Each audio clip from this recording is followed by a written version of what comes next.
We will never be this young again. Never.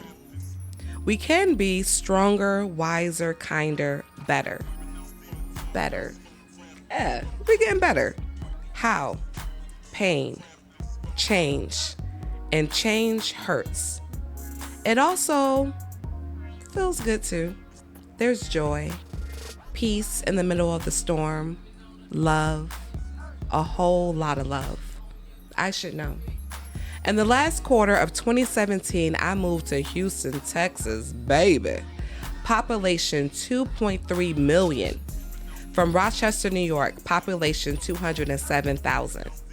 This move from small city to large, from east to Gulf Coast, was a hell of a change. But I had to make it work to fulfill my purpose. Too old is for everyone who thinks they're too old to start over. Everyone who has gripped their balls and done it anyway.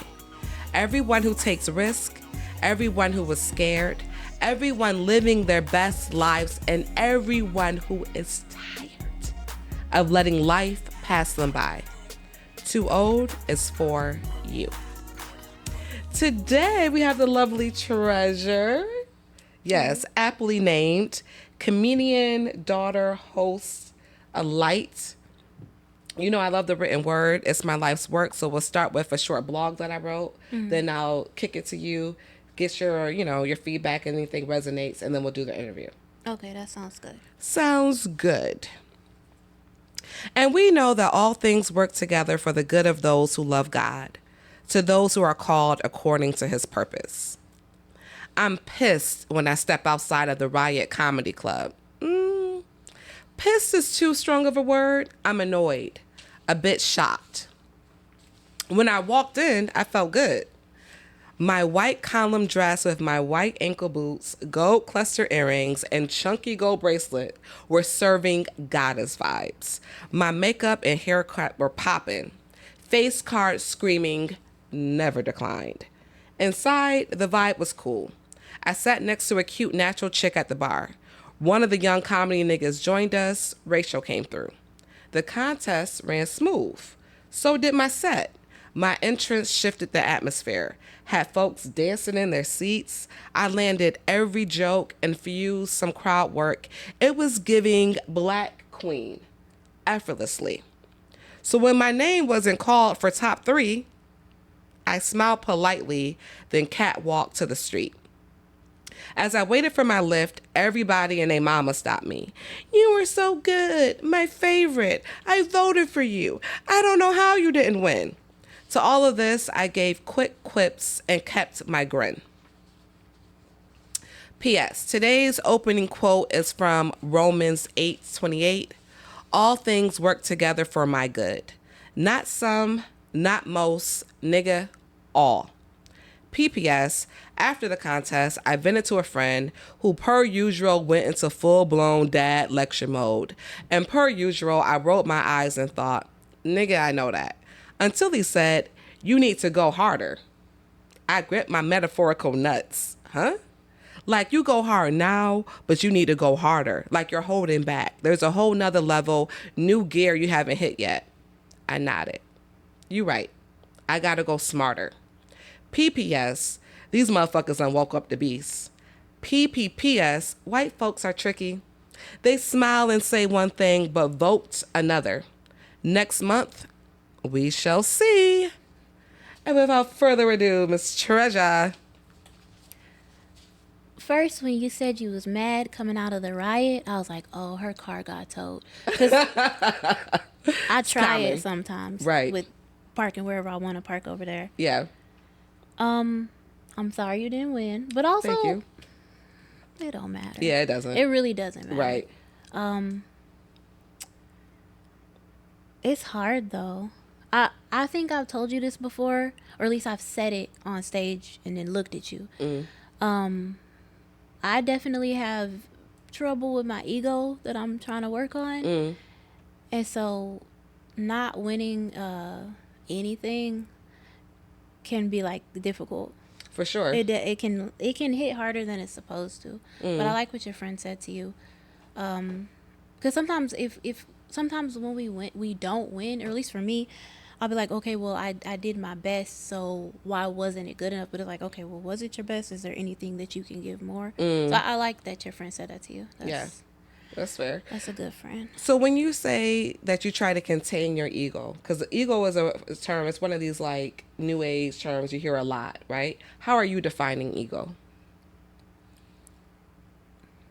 I think my ego is basically like, it's like a nice little substitute for self-worth. Like it fills in the gap when I don't have the actual esteem. Okay. And so it's basically based on nothing. It's a feeling of like, it's a feeling of pride that's built on insecurity. So it's, when I say I want to control it, I don't want to control acknowledging my self-worth, but I do want to control not looking at myself realistically or having an inflated view of myself that's just compensating for not really believing in what I do have going on. Okay. I want some of this fake water. I told you I was Yes, gonna mess with you about these are for decoration. They're empty. Okay. Why they for decoration? They cute. They work. Because then I have to wash them after each guest, and These are new too. And my ego is saying I'm not doing that. You know Because what I they mean? got the packaging peanuts in them. Right. That means y'all just got them. Okay. We brand new. Rip me out the package. I'm acting brand new. You did? Nice. I like it. And you like it. So, Treasure, with this show, the concept, right? Refresh me.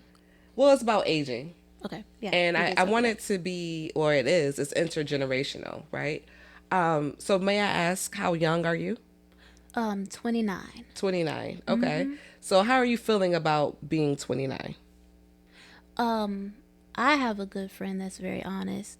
So, short answer, I'm feeling good, but also kind of like, okay, like push harder. Feeling like I'm feeling good and feeling like a sense of urgency, because I have a friend that's like yours, gives really good advice, stuff you don't always want to hear.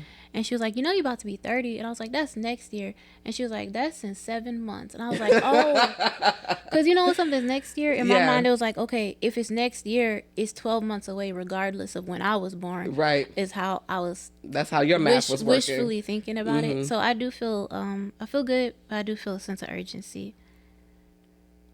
Why? Because the gentleman earlier mentioned, like, I'm not satisfied with, like, if I wasn't, like, if something happened to me, like I died or I got kidnapped or I fell into the ocean or something like that. I'm not really happy with where I'm at or what I've left behind. It's not substantial enough for me yet. So that's why I feel like urgency, like, okay, well, you have a finite amount of time to do what you want to do or what you need to do. So start doing it. Yeah. So when it's all said and done, right, when people are reading your obituary or people are eulogizing you, what is it that you want to leave behind? In my will, I'm going to leave behind instructions that only somebody who's able to read good can read my obituary. Okay. So we're being literary snobs. No, I just enunciate, pause, make it a good story. I don't even know if I want an obituary. I think I want just like somebody got to sit there and read my memoir. Okay. And they were like, I wish she was still here so we didn't have to be at this funeral.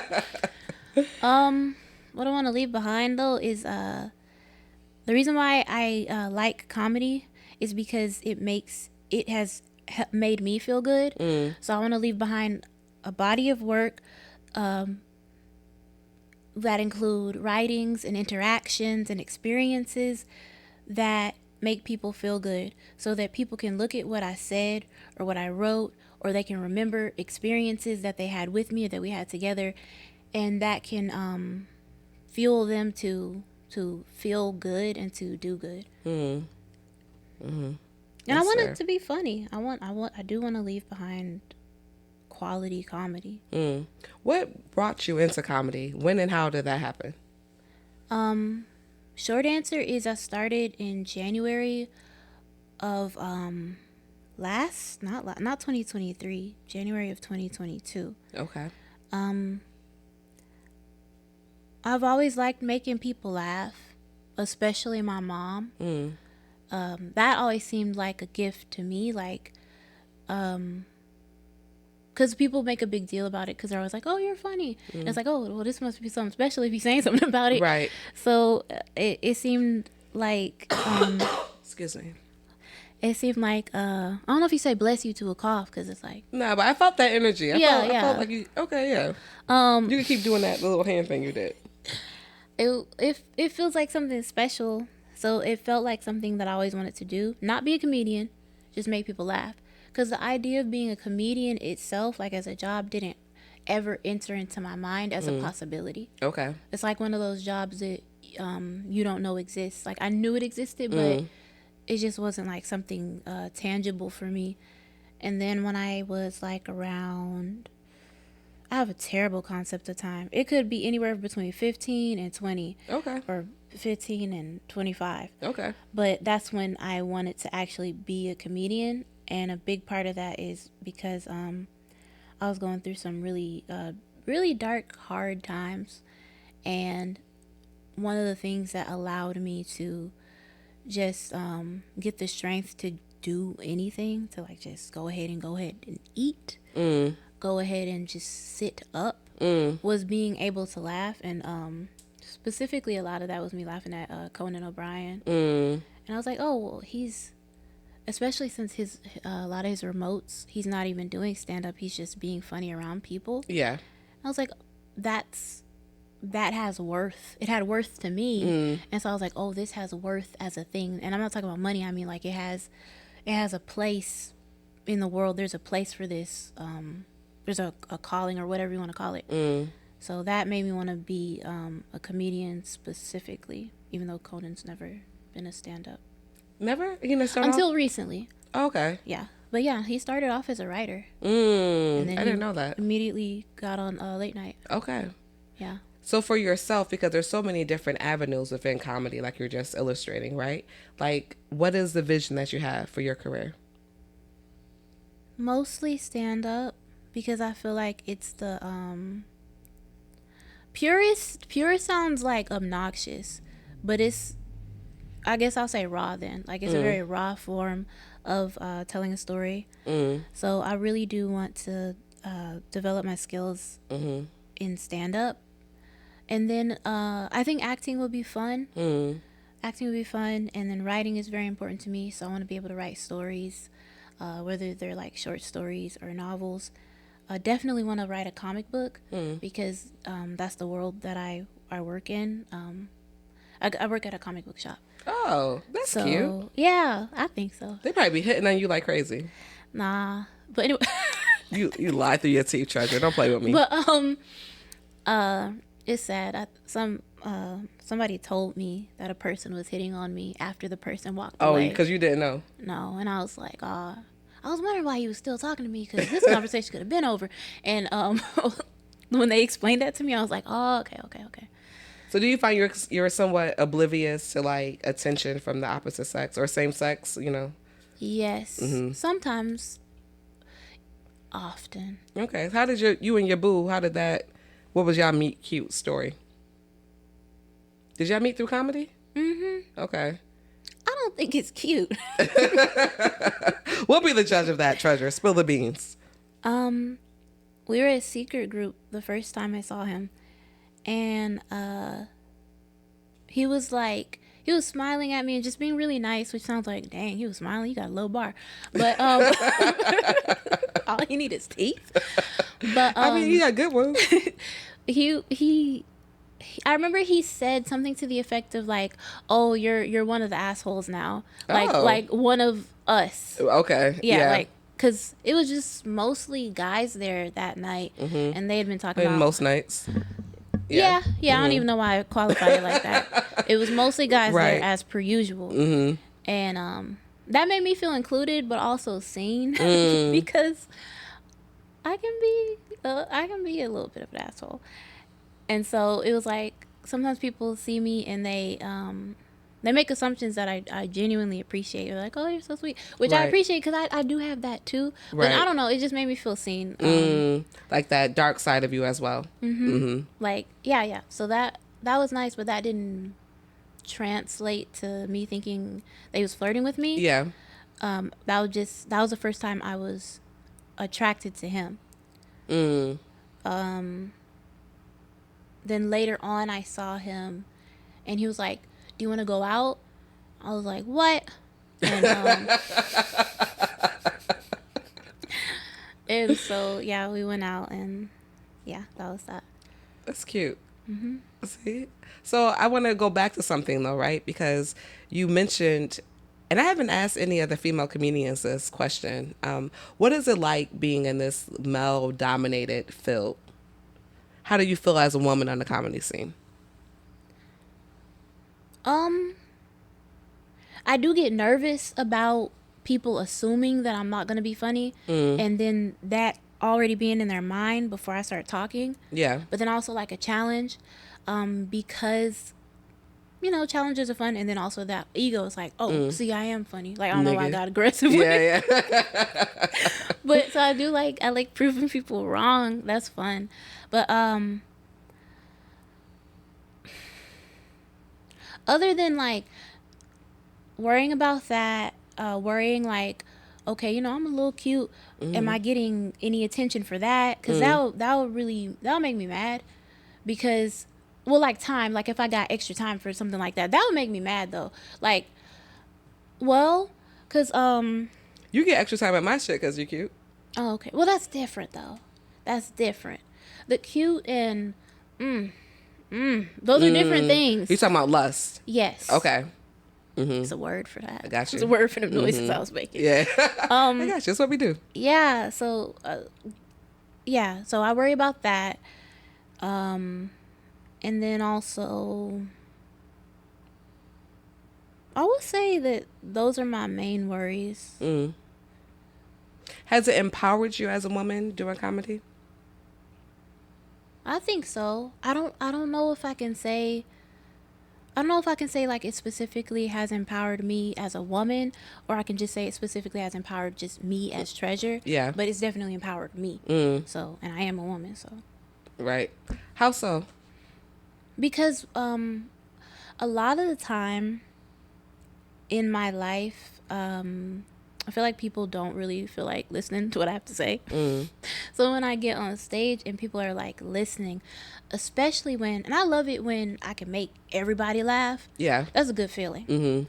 But if in between the laughs, the audience is looking at me and they're focused, that's a really good feeling. And so it's empowering to be like, oh, okay, just like that thing with like I said with Conan, like knowing that what I have to say has some utility, has some worth to someone else. That's empowering. I want to go back to something you said earlier, because you said like one of your first motivations was making your mother laugh. And even when we were talking before we started filming, you mentioned your mom a couple of times. You love her. I do. What's your relationship like? Our relationship is, first of all, it's full of love. That's the foundation of it. But there's also like some tension and pain there. But basically, like, she's my mom. Yeah. She's a person that I respect. She's a person that's very aggravating. And she's a person that that I love. Yeah. What will be a "Mama, I made it" moment for you? And have you had one already? So, it's two ways of looking at it. In one way, you could say there never will be one, because my mother is very religious, and so, and I like the values that I've been taught. I agree with them, but my mom is religious to the extent where it's like, well, this is Satan's world, so I don't really understand what you just earned. Like, okay, well, Yeah, so there's never Yeah. that moment. But on the flip side, because of that, like I showed her some of your bonk block emails, like the one about recording the show and you didn't know what the details were gonna be. I showed that to her because I know she worries about like the type of people I meet or associate with when I go out. Yeah. And I showed that to her. So just knowing that I was coming here to talk to you, to a person who has values, for her, that's the closest I'll get to a I made it moment, in that it doesn't have to be something big. It's just I'm dealing with people that have principles. Yeah, because I'm going to be on public TV next week. Come on. And I told her that. And she was like, that's good. So I think she's proud of me, but she also doesn't want to like give that's too fair. much like She doesn't want to feed your flesh. Yeah, I guess so. Yeah. She could clap or something. Right. Like, well, we're clapping for you, Treasure. Thank you. Tell me more about being on TV next week. Oh, okay. So a comedian that you know of as well, Ember Skies. Yeah. She has a mental health nonprofit. So So they're gonna do the annual show for the nonprofit. Yep. And it's gonna go towards helping people. She does like classes to help people. I think they're like, I don't know exactly what the specific classes are, but they do assist people with mental health issues. Very dope. Yeah. So that would be cool. And then that goes back to what you were saying before about the utility of comedy, right? And you mentioned the dark times that you were going through and how comedy got you through. Do you have any other like strategies or things that kind of, help pull you out of dark spaces? There's a lot of thoughts that I use, like definitely remembering that it's gonna be temporary, and then trying to remind myself that, like, my mom loves me, that my friend who gave me the good advice, Imani, that she loves me. Remembering that I'm loved. It depends though, because it's hard. Because if I'm in a dark space because of something that I've done, and I feel bad, then it's like putting that into perspective, or righting a wrong if that need be, or like sometimes for me it's like doing the perspective thing and realizing like you are trying to make this worse than it is. You need to get something to do, because not you. Yeah. But like, you need to get something to do, because clearly you're not busy enough, because you want to sit around and feel guilty. Like, so sometimes it's that.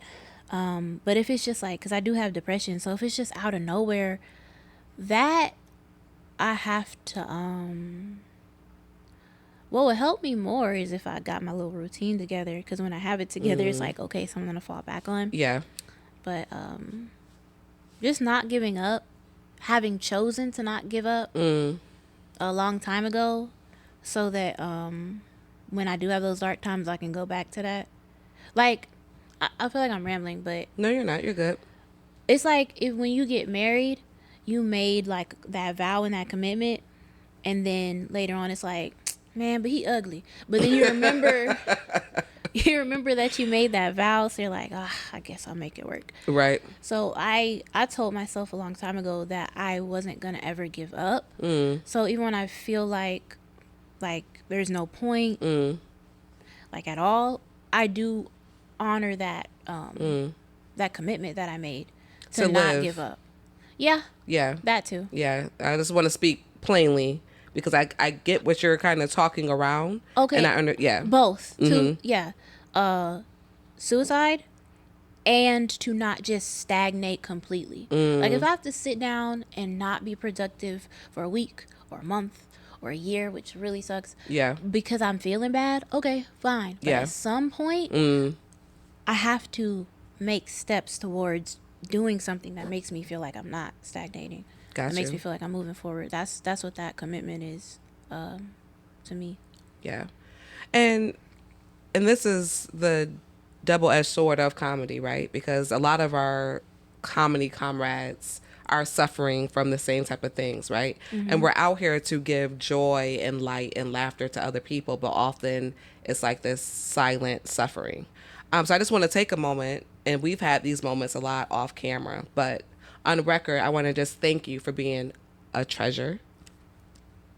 Thank you for being a light. Thank you for being a supporter. Thank you for being honest. Thank you for being self-aware. Thank you for being accountable. The way you move in this industry, it's very refreshing and it's very needed. Thank you. So thank you for keeping that promise to yourself. That means a lot to me. I appreciate hearing that. It means a lot that you're here. Thank you for being here. Thank you for having me. What's something that you wish your younger self knew? That I would feel better if I tried a little harder. Like that. But then I don't even know if that's fair to my younger self, because maybe I was trying as hard as I could. I don't know. I wish I would have known that I had more value than I thought I did. Yeah. Yeah. Yeah, that would have been nice. I feel that. Yeah, that's exactly what I wish. I wish I valued myself more back then, or knew to tell myself that. That would have saved me a lot of trouble in terms of just like negative thought patterns, and then people that I allowed into my life and into my mind. That would have saved me a lot, having that. So yeah. I feel that. What's something that you wish older people knew? Myself included, I wish we knew how to just like pause. Did you include yourself with the older people? Yes. Okay, go on. I'm older than somebody. It's fair. You're right. My bad. Right. Because I have a niece, and like she's 15, and I wish it's like I know where you're coming from, and I already know how this ends, and so we like give like jaded advice, and it's like the fact that you know where I'm coming from, you should know that the way you just said that isn't gonna reach me at all, and I wish that we had like we are better at like pausing and really truly empathizing with how something needs to be said to actually reach somebody at that state. Because I'll say stuff to my niece, because I'll just get like tired. It's like, I don't feel like breaking this down for you. Just listen to what I got to say. Yeah. And it's like, that doesn't work for anybody, really. So I wish we had more empathy and more patience. That's fair. You're a Houston native. And what part of Houston did you grow up? A-Leaf. Oh, SWAT. I feel cool saying that. But not you laughed. I didn't know it was called that until like maybe like I was in my 20s. Okay. I went the whole time. I was like, I thought I lived in a nice suburb. I thought everybody heard gunshots. Right. Firecrackers, Weekly. whatever you want to call them. Right. It's gotten way better. And it wasn't, well, it was that bad in like the 80s. But it's, a lot of it is people just remembering stuff. It's like, quit remembering stuff and it'll be a good neighborhood. Because it's not that bad. Right. What does Houston mean to you? Different cultures. It means diversity. It means Houston means like seeing the beauty in things that aren't perfect. Because I used to think it was offensive, especially, okay, this is because of the person who said it, because I'm not exactly like super cool with my dad, and so one of the random times when he like popped in and out of my life, he was like driving around and he said, man, Houston, as if he hadn't been there. Like the house that he bought with my mom, as if that wasn't there. He was like, man, Houston, it really is ghetto. And I was like, you're take me back home. But looking back, yeah, kind of. Like you got a mansion next to a abandoned building. Next to the bando. There's some beauty in that if you squint, but not like. I like the ruggedness of the city, the rustic. I don't know. I like how it's kind of rough, but it's not. It's like it's trying to be rough, and really it's just dirty and disorganized. But it's not rough because the people are like not really about that for the most part, depending on what part of the city you're in. Yeah. What advice do you have for anybody who is a young artist and new to Houston? Well, I would say, since you said Houston specifically, like don't start getting discouraged or feeling left out. Don't let yourself start to feel like lonely or give up, because Houston, I've never like lived in another city long term, but from what I've heard from other people is that the things that are happening, like fun stuff, like, oh, the museum's doing this or this or that, apparently we don't circulate the information as efficiently as other cities do. So don't feel left out just because you don't know what's going on and you always miss it. It's not, nobody's trying to exclude you. It's just apparently, according to what people tell me, our city's not good at like making sure everybody knows, even though we got them flat screens on the sidewalk.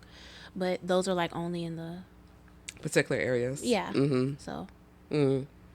Yeah, I think that that spirit of rejection comes easy, you know, and I have that myself. Like sometimes I'm like, damn, like nobody told me, but yeah. So I like you sharing that perspective. Treasure, tell us something that you are too old for. Well, this is the light. You know how like in clubs they have all them laser lights? Yeah. I'm too old for that. That's too much. What's something? Just the way you talk is hilarious. What's something you're not too old for? I'm not too old. I'm not too old for somebody to tell me about myself. If it's coming from a constructive place. I think sometimes people, no, very often, not even sometimes, often people are like, well, I'm grown. So, Right. it's a lot of, most ignorant people are grown because you got to be grown to be doing ignorant stuff. Because when you a kid, somebody's going to keep you at the house. Check you, yeah. So, I'm not too old for somebody to check me because I feel like we miss out, like, as a society on checking each other because sometimes it's like, okay, mind your business. But then other times it's like, if somebody would have just said something, maybe this person would have had a different perspective and been able to like not be as sad or not be as angry. But it's like, okay, they grown, they got it. Right. So I'm not going to just let people talk crazy to me. Yeah. But then again, if I do something that's that wild, I would want someone to hold me accountable and call me back to what's right or call me out. You want somebody to care enough. Because I see what you did in the beginning when you was like, oh yeah, I told you this before, your ego. I was like, oh, okay, Treasure. But yes, I want somebody to care enough, yes, but I also want them to have integrity and principles, because somebody can care about you, but if they don't have principles, they can't really give you anything in the way of guiding you. Because they can care, like, okay, we gonna do this crack together. Like, that's sharing is caring, you know? But that person doesn't have the guiding principles to help you with anything. So, like, not just I should keep my crack to myself. Basically. Okay. Yeah, I don't think you have any. No offense. But, yeah, they gotta know. Yeah. Right from wrong. That's fair. Where can we find you, Treasure? And what projects you have going on? So, I have 2 Instagrams. Kaiju Comedy, and Kaiju is spelled K-A-I. I guess I should be looking at this. Kaiju. And also I have one, Kaiju Side Quests. So if you want to like get comedy from me, then you go to Kaiju Comedy. And if you want to get my side quests, which are, I'm going to be interviewing Banke and just having uplifting conversations with people. A lot of it is I want to inspire people, and also I want to try to get a lot of free food. Oh. So I'm here for the side quest then. Yeah, I'm going to try to get free food, because the idea is like, okay, we're going to have the interview, but we're going to be eating, and then people be like, oh, she be eating on her interviews, let me give her some of my food so she can eat it. Smart. So, yeah, you can find me on either of those. And then also I work at Gulf Coast Cosmos comic book shop. So you can just pop on in there and find me. Yeah. Awesome. But if you're not creepy. Yeah. Yeah. Don't come here with all of that creepy stuff. Because they get enough. We don't have creeps, though. I think it's because our vibe is, I don't know, chill. Maybe it's because it's in Third Ward. I don't know. We don't have creeps. Oh, the one that's right by Kendrick? Oh, okay. I take it all back. No, okay. Yeah. Okay. It's chill. Gotcha. All right. Bet. All right. Well, thank you so much for being here.